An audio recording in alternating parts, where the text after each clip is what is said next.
All right, let's add some backgrounds to prototypes in Figma. Nothing too fancy about this, but we have 3 screens. Here's a prototype. We have 3 screens here. Now we go to design mode. Make sure we're on the right background rectangle here. Click our fill button, image, and I like to just find the files right from my computer and drag them over. So let's go with this one. And that's a little intense. Okay. So what we can do, 2 things. Zoom up like crazy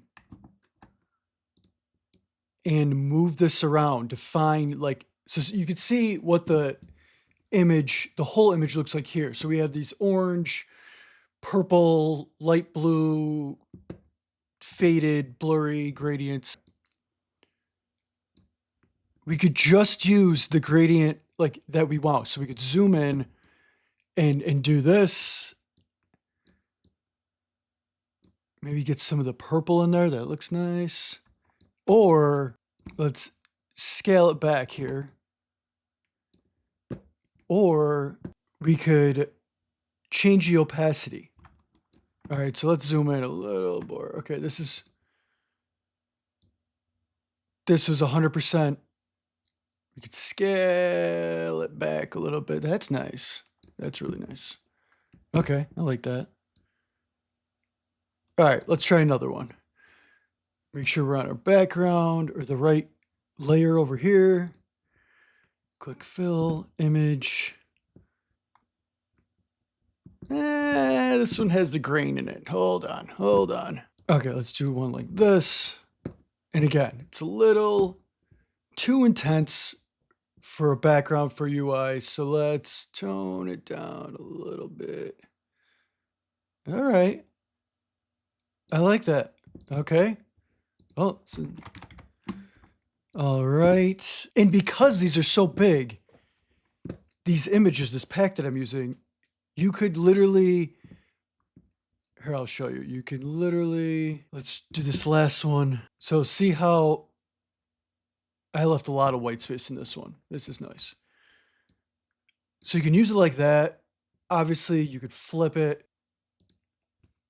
I like that look. Just bring a little bit of this in. It has like a spray paint type of look to it. Can come down a little more. That's cool. Obviously, you'd have to change this login text or make it bolder. That's cool. That's just like a little bit, very minimalistic. I'm liking that a lot. Okay. Let's do one more.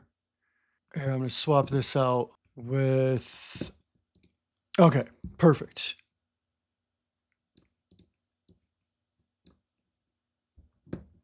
So this one, remember we scaled down the, we turned down the opacity a little bit. So let's go back. This one's not as intense, so it might work at 100%. Okay, like that. Let's go down a little bit. And because these are most of these are so big, you can scale them really high and just get like a section that you want. So if you like this curve to it, you can kind of have that at the top. It's kind of framing in the rest here, or just we could go like this. And now you got this cool like teal to blue gradient. Again, move it around.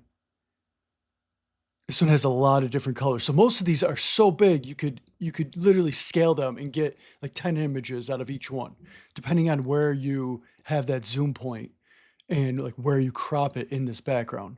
I'm liking that. That's cool.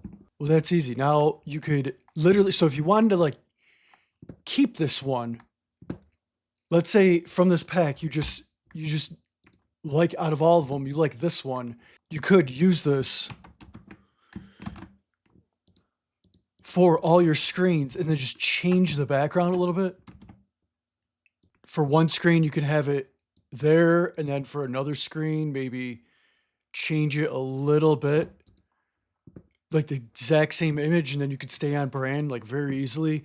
A lot of these in the pack do look very similar, so you could even use multiple ones from each one, and then do the same thing. So, if you can get 5 or 10 like close-ups of each image and you use 2 or 3 images, then you have, almost 30 different like screens to use for your project. And this would work with websites, social media, even digital ads.